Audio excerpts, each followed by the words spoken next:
Welcome to the GK objective biology channel. मैं हूं NEET गुरुजी। आज हम डिस्कस करेंगे नीट यूजी 2019 में आया हुआ केमिस्ट्री का पेपर। इसमें हम कुछ क्वेश्चंस डिस्कस कर रहे हैं। देखो, एक वीडियो में अगर सारी की सारी क्वेश्चंस कर दिए तो कहीं ना कहीं ज़्यादा लंबी वीडियो हो जाएगी, और कंटिन्यूसली सारे क्वेश्चंस को एक बार में देख पाना इट इज़ वेरी डिफिकल्ट। तो अलग अलग छोटे छोटे पार्ट्स में किए जा रहे हैं। चैनल को सब्सक्राइब कर लें, GK objective biology by NEET Guruji. इस पे नीट से related biology, chemistry, physics, previous year questions as well as expected questions, इसके साथ साथ थियोरेटिकल कॉन्सेप्ट सब मिलने वाला है, और नीट में क्वालिफाई होने की प्रोबेबिलिटी बढ़ने वाली। तो चैनल को सब्सक्राइब जरूर कर लें। आइए क्वेश्चन नंबर 55। देखो, नीट 2019 का केमिस्ट्री का पेपर है ये। The most suitable reagent for the following conversion is. अब ये हमें दिया हुआ है, ठीक है। ये क्या है? ट्रिपल बॉन्ड है, तो इसकी कैटेगरी क्या हो गई? ये हो गई तुम्हारी एल्काइन। अब एल्काइन से देखो सिस कॉन्फ़िगरेशन में बन रहा है, टू सिस टू ब्यूटीन। तो हमें इन चारों में से सेलेक्ट करना है। तो तुमने एक कंसेप्ट पढ़ा होगा केमिस्ट्री में कि hydrogenation of alkynes in the presence of palladium oblique carbon quinoline, ये हमने पढ़ा केमिस्ट्री में, proceeds through syn addition of hydrogen and alkene formed has cis configuration. तो एल्काइन से हाइड्रोजिनेशन करा के हम एल्कीन बना रहे हैं। ये जो एल्कीन बनेगा सिस कॉन्फ़िगरेशन में बनेगा। तो करेक्ट आंसर इसका ऑप्शन नंबर 2 हो जाएगा। तो ऑर्गेनिक केमिस्ट्री के जो क्वेश्चन हैं वो कहीं ना कहीं फैक्ट बेस्ड क्वेश्चन हैं। तुम्हें वो चीज़ लाइन याद होनी चाहिए, तो उसके हिसाब से डायरेक्ट एनसीईआरटी की रिएक्शन है। तो बड़ा ही आसान क्वेश्चन और करेक्ट आंसर ये हाइड्रोजिनेशन का एग्जाम्पल है। क्वेश्चन नंबर 56 कह रहे हैं which is the correct thermal stability order for H2E। और E के अंदर जो है तुम्हें क्वेश्चन नंबर 56 इसमें ग्रुप 16 के एलिमेंट दिए हुए हैं। अब देखो, जहां बात थर्मल स्टेबिलिटी की आती है ना, ये थर्मल स्टेबिलिटी, तो ग्रुप 16 के अंदर जैसे हम ऊपर से नीचे की तरफ जाएंगे तो thermal stability decrease with high molar mass. मतलब नीचे जाने पे थर्मल स्टेबिलिटी जो है वो तुम्हारी डिक्रीज होगी। तो जो सबसे ऊपर होगा उसकी थर्मल स्टेबिलिटी ज़्यादा होगी। तो थर्मल स्टेबिलिटी का ऑर्डर पूछा हुआ है। तो देखो, ऑक्सीजन जिसमें सबसे लास्ट में होगा वो करेक्ट आंसर होगा। क्वेश्चन नंबर 56 देखो, ऑक्सीजन इसमें है। तो एक चीज़ और होती है केमिस्ट्री में, जब ऐसे क्वेश्चन आते हैं तो कई बार होता है कि एनामोलस बिहेवियर वाले आ जाते हैं जहाँ सीक्वेंस ब्रेक होती है। तो यहाँ ऐसा कुछ नहीं है और डायरेक्ट हम आंसर नंबर 3 को सिलेक्ट कर लेंगे, क्योंकि जब आप ग्रुप 16 का देखोगे ऑर्डर तो तुम्हें यही मिलेगा, ऑक्सीजन, सल्फर, ठीक है जी, सेलेनियम, टेलुरियम, पोलोनियम। तो इस तरीके से ये ऑर्डर मिल जाएगा और करेक्ट आंसर ऑप्शन नंबर 3। बस हमें ये ध्यान रखना कि नीचे जाने पे स्टेबिलिटी, थर्मल स्टेबिलिटी घटती है। क्वेश्चन नंबर 57 कह रहे हैं विच of the following is incorrect statement. हमें क्या है? इनकरेक्ट फाइंड करना है। इनकरेक्ट मतलब क्या है? एक इनकरेक्ट होगा, 3 करेक्ट होंगे। आजकल मैं देख रहा हूं कि क्वेश्चनों में इनकरेक्ट ज़्यादा पूछ रहे हैं। पहले होता था कि 4 में से एक करेक्ट बताओ, तो तुम्हें 3 करेक्ट को एलिमिनेट करना है और एक इनकरेक्ट को ढूंढना है। क्वेश्चन नंबर 57, तो PbF4, अब एनसीईआरटी में क्लियर डायग्राम है और वहाँ स्ट्रक्चर्स इन सब के बने हुए हैं। तो इस क्वेश्चन में जो ट्रिक ये थी कि SN4 जो है, SNF4 एंड PbF4, इनका क्या है? आयनिक एक्सेप्शनल केसेस है ये।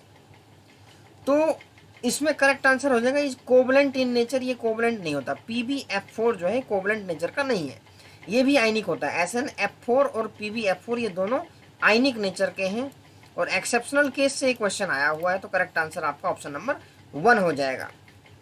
तो इनकरेक्ट पूछा है, ये कोवलेंट दिया हुआ है जबकि ये होता है आयनिक, तो ये तुम्हारा इनकरेक्ट। बाकी SiCl4 इजिली हाइड्रोलाइज्ड, ये करेक्ट है। GeX4, ठीक है, is more stable then GeX2, planar structure बन जाएगा ना तो स्टेबिलिटी ज़्यादा हो जाएगी। तो PbF4 is covalent in nature, ये तुम्हारा गलत है, ठीक है जी।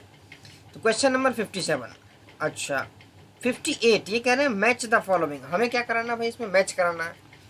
तो 58 में सिंपल देखो, प्योर नाइट्रोजन कहाँ से निकलती है? तो तुमने जब नाइट्रोजन की प्रिपरेशन कर रहे थे हम पी ब्लॉक एलिमेंट क्लास 12 के पार्ट 1 में, तो सोडियम एजाइड और बेरियम हेलाइड, तो ए का तो मैच कर गया भाई 4, ए का 4 एक ही ऑप्शन में है, यहाँ से करेक्ट आंसर आ जाएगा। ठीक है, 4 यहीं से आ जाएगा। लेकिन हैबर प्रोसेस किसके लिए यूज करते हैं भाई? Haber process is used for the manufacturing of ammonia, बिल्कुल क्लियर है। बी का 3 देखो, बी का 3 है। कॉन्टैक्ट प्रोसेस सिंपल है सल्फ्यूरिक एसिड के लिए, और डेकन्स प्रोसेस में क्या होगा? क्लोरीन के लिए। तो इस तरीके से ये सिंपल क्वेश्चन है, और बिल्कुल सिंपल क्वेश्चन कह सकते हो, कोई ज़्यादा दिमाग इसमें लगाना नहीं है। अगर तुमने एनसीईआरटी की बिल्कुल सिंपल रीडिंग की हुई है केमिस्ट्री की, तो ये क्वेश्चन बड़े आसानी से होने वाला है। तो ऐसे क्वेश्चंस को तो छोड़ने का मतलब है ही नहीं। 4 नंबर पूरे लो भाई ऐसे क्वेश्चंस में। 59, अच्छा जी 59 पे कह रहे हैं कि which of the following diatomic molecule species has only pi bonds. Only pi की बात कर रहे हैं according to molecular orbital theory. अब मॉलिक्यूलर ऑर्बिटल थ्योरी जहां बात होती है bonding electron as well as anti bonding electrons, याद है क्या? तो वहीं से ये क्वेश्चन आया हुआ है। अब इसमें क्या होता है कि bonding and anti bonding orbitals में हमें जो है वो डिस्ट्रीब्यूट करने होते हैं इलेक्ट्रॉन्स को। तो क्वेश्चन नंबर 59, ठीक है जी। अब देखो, जब कार्बन का आप देखोगे ना C2 मॉलिक्यूल का, तो इसमें क्या है कि presence of last valence electron 4 electron जो है इन 2 पाई मॉलिकुलर ऑर्बिटल, 2 पाई मॉलिकुलर ऑर्बिटल में जाएंगे। तो इसके अंदर हैं जो स्पीसीज है ओनली पाई बॉन्ड्स, इसमें सिर्फ पाई बॉन्ड्स ही होंगे। तो करेक्ट आंसर हो जाएगा तुम्हारा option number 3। Question number 60, for the second period element the correct increasing order of first ionization enthalpy is. Question number 60 जो है बहुत बच्चों का गलत होने का चांस इसलिए क्योंकि इसके अंदर 2 एक्सेप्शनल केसेस हैं। अब मैंने बताया था बहुत सारे ट्रेंड ऐसे होते हैं जो throughout the group unidirectionally flow करते हैं, लेकिन ये जो क्वेश्चन है इसमें बीच में ब्रेक है। ब्रेक का मतलब ये है कि एक सीक्वेंस फॉलो नहीं करता ये, increasing order of first ionization enthalpy. तो इसमें हमें इस बात का ध्यान रखना कि increasing order of first ionization enthalpy is exceptional case based question, ये एक्सेप्शनल केस बेस्ड क्वेश्चन है। तो इसमें एक चीज ये ध्यान रखनी कि जो बेरिलियम का है ना वो ग्रेटर देन बोरॉन है, जो बेरिलियम का है वो ग्रेटर देन बोरॉन है। एक चीज यहाँ तुम्हें ये ध्यान रखनी है। और साथ ही साथ इसके अंदर एक और एक्सेप्शनल केस है कि नाइट्रोजन का जो है वो ग्रेटर देन ऑक्सीजन है, तो एक सीक्वेंस नहीं आएगा। तो इसमें जो करेक्ट आंसर बन रहा है ये ऑप्शन नंबर 2 बन रहा है, ठीक है जी, क्योंकि यहाँ एक्सेप्शनल केस है। अगर आप सीक्वेंस के बेसिस पे जाओगे तो सीक्वेंस के बेसिस पे देख लेते हैं हम। सीक्वेंस ये हो गया, तो सीक्वेंस के बेसिस पे ये देखो पहले ऑप्शन में करेक्ट सीक्वेंस दी हुई है, जिसने करेक्ट सीक्वेंस में मारा वो धरा गया, ठीक है जी। तो करेक्ट आंसर 2 है क्योंकि यहाँ पे एक्सेप्शनल केस है। यहाँ देखो बोरॉन का ज़्यादा दिया हुआ बेरिलियम से, लेकिन उल्टा होता है, बेरिलियम और बोरॉन के केस में एक्सेप्शनल है और ये आपका नाइट्रोजन और ऑक्सीजन के केस में एक्सेप्शनल है। तो ये एक्सेप्शनल केस बेस्ड क्वेश्चन है, थोड़ा दिमाग भी लगाने की ज़रूरत है, यानी कि डायरेक्ट सीक्वेंस के हिसाब से बना दो तो आंसर गलत होने की संभावना भी है। ये बड़ा ट्रिकी क्वेश्चन है भाई। क्वेश्चन नंबर 61 कह रहे हैं कि द बायोडिग्रेडेबल पॉलीमर इज। अब देखो नाइलॉन 6 किस चीज़ का है, बायोडिग्रेडेबल होता है क्या? नहीं होता, अरे भैया आर्टिफिशियल है। नाइलॉन 2 नाइलॉन 6 क्या लगता है?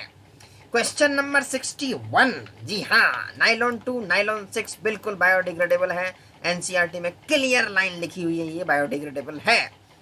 तो सिंपल फैक्ट बेस्ड क्वेश्चन याद है तो धरते जाओ। Nylon 6 again artificial, Buena S ये भी तुम्हारा बायोडिग्रेडेबल नहीं है, तो करेक्ट आंसर ऑप्शन 2 हो जाएगा। 62 pH of A saturated solution of calcium hydroxide is 9, the solubility product of calcium hydroxide is. अब इसमें हम करेंगे सॉल्व।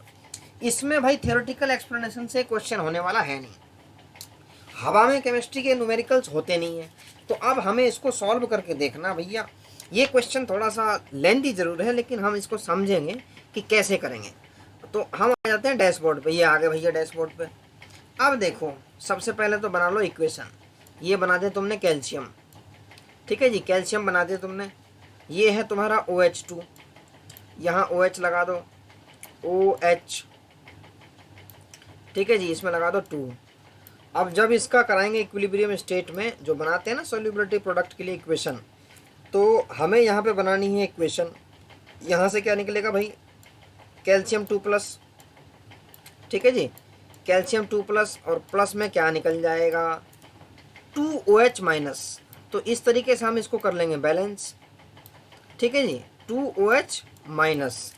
अब जब सॉल्युबिलिटी की बात करते हैं तो इसका तो हम रख देंगे भाई, सॉल्युबिलिटी में देखा होगा ना तुमने, KSP, ठीक है जी, KSP। तो KSP में हम क्या रख देंगे, इसको हम ले लेंगे एक ब्रैकेट में, इसमें रख देंगे कैल्शियम 2+ को, ठीक है, एक ब्रैकेट में यहाँ कैल्शियम 2+ को रख देंगे।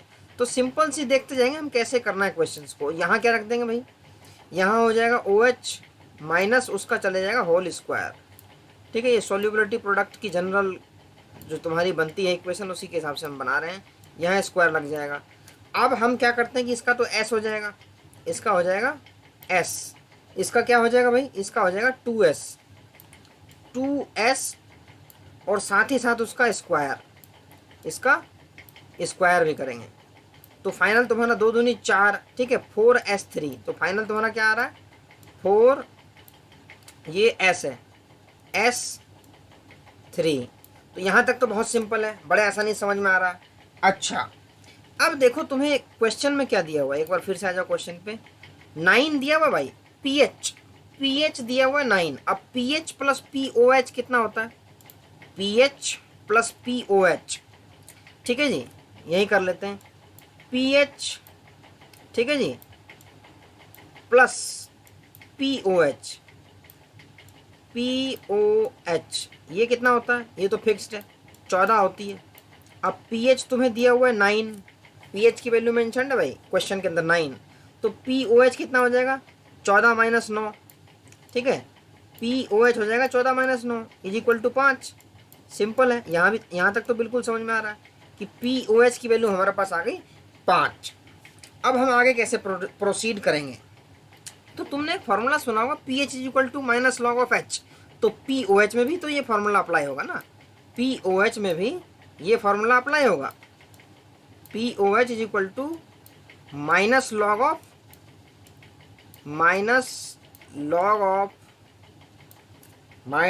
ऑफ OH, ठीक है। तो ये फार्मूला यहाँ भी OH पे भी अप्लाई होगा, ठीक है जी। तो ये सिंपल सा फार्मूला लगा देंगे हम।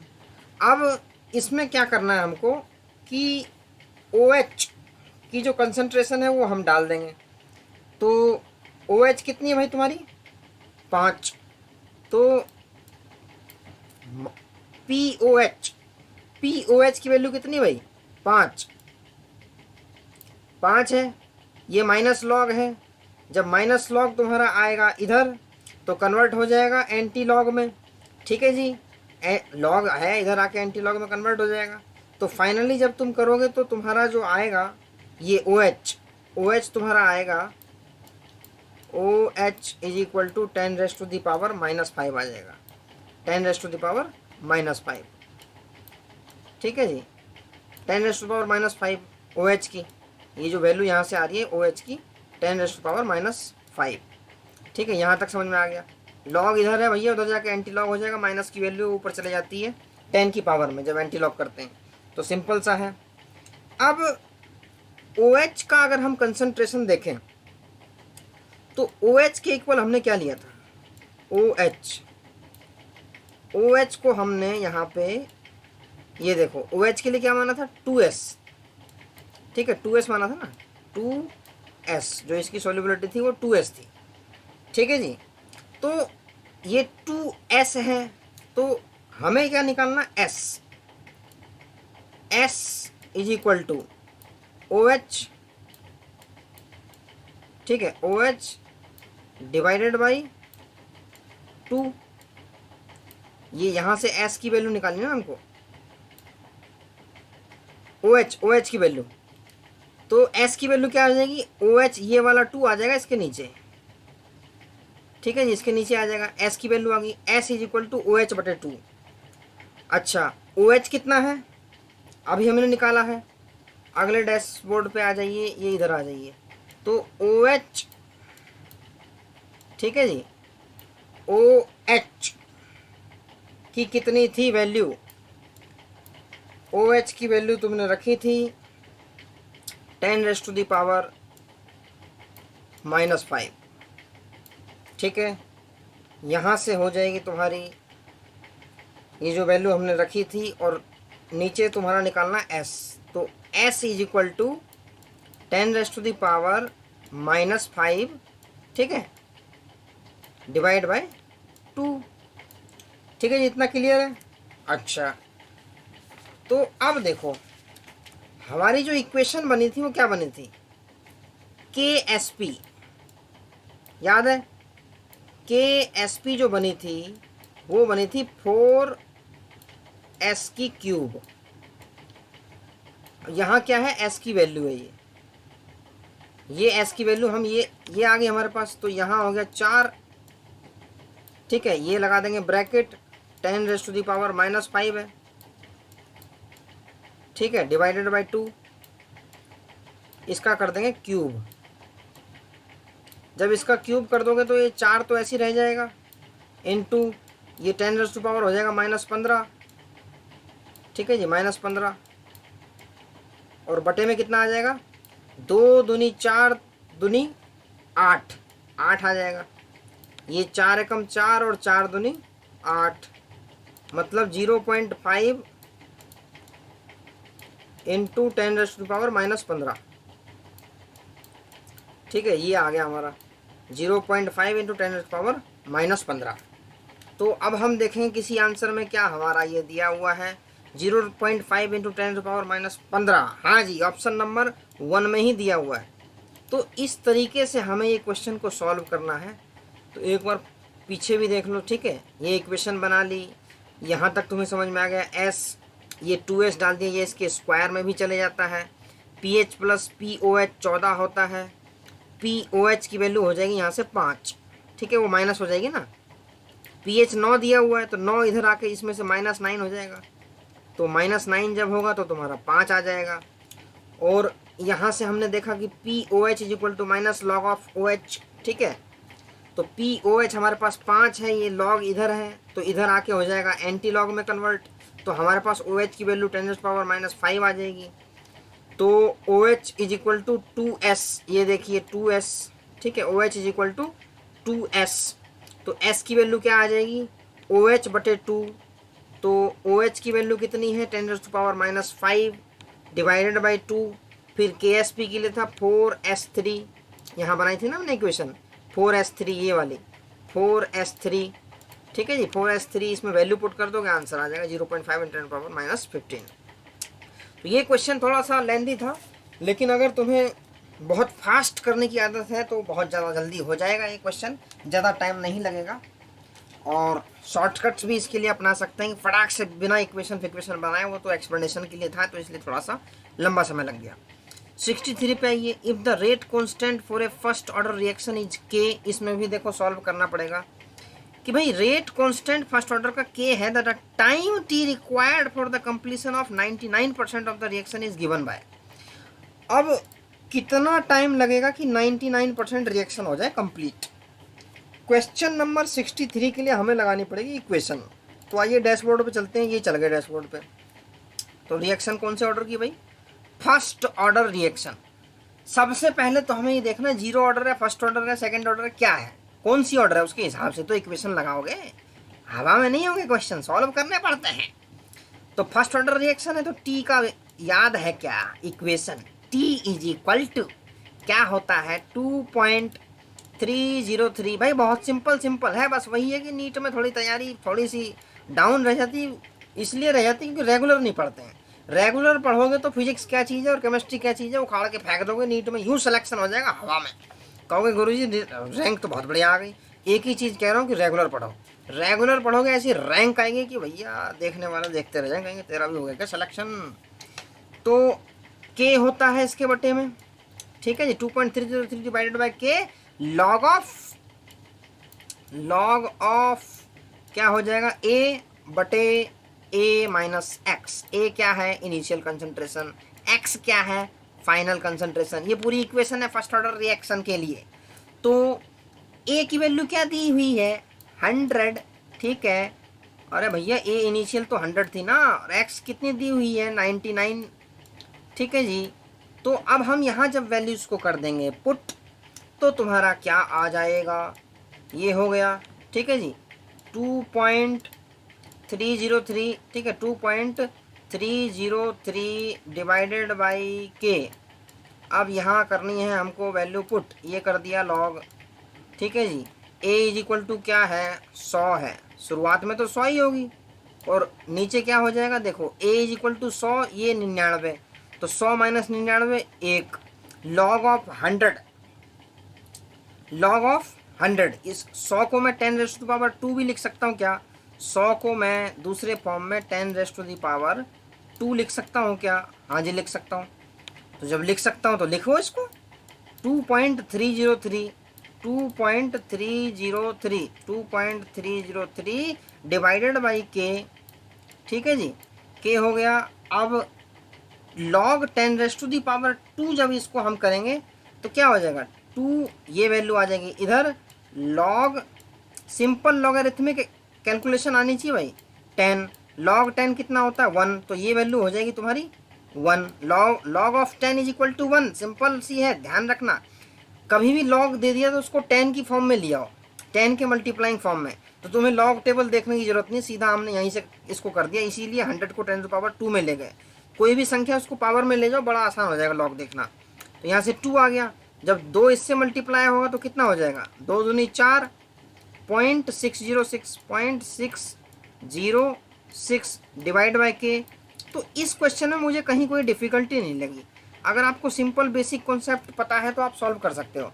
डिफ़िकल्टी उन क्वेश्चंस में होती है जहाँ तुम्हें कॉन्सेप्ट पता है, फॉर्मूला पता है, लेकिन उसमें छुपी होती है कोई ट्रिक्स। तो ट्रिक छुपी होती है तो उसमें बड़ा मुश्किल पड़ जाता है कि कैसे करें। तो देख लो भाई, 4.606 डिवाइड बाई के कौन सा ऑप्शन में है, 4.606 डिवाइड बाई के ऑप्शन नंबर 3 में है। तो केमिस्ट्री में भी देखो बहुत इजी क्वेश्चन आ रहे हैं और बड़े आसानी से सॉल्व होने वाले हैं, कोई टेंशन वेंशन लेने की जरूरत नहीं, बड़े आराम से करते जाओ, यूं धर के आओगे क्वेश्चन को हवा में एकदम। तो 64 कह रहे हैं the non essential amino acid among the following is.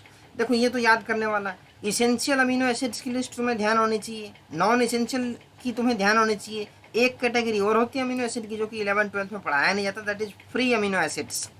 तो उसके बारे में हम हायर क्लासेस में बात करते हैं और वो हायर लेवल के एग्जाम्स वगैरह में भी पूछते हैं। तो हम यहाँ इसेंशियल नॉन इसेंशियल पे ही रहेंगे जितना हमारी एनसीईआरटी में दिया हुआ है।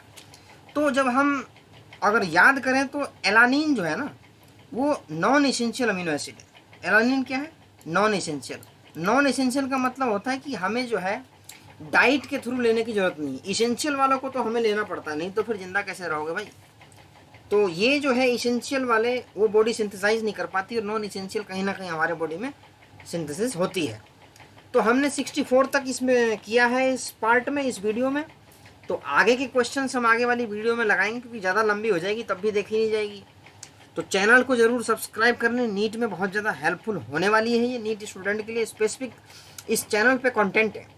Cut off, analysis, theoretical, objective type MCQs, previous year question, हर चीज़ अवेलेबल है।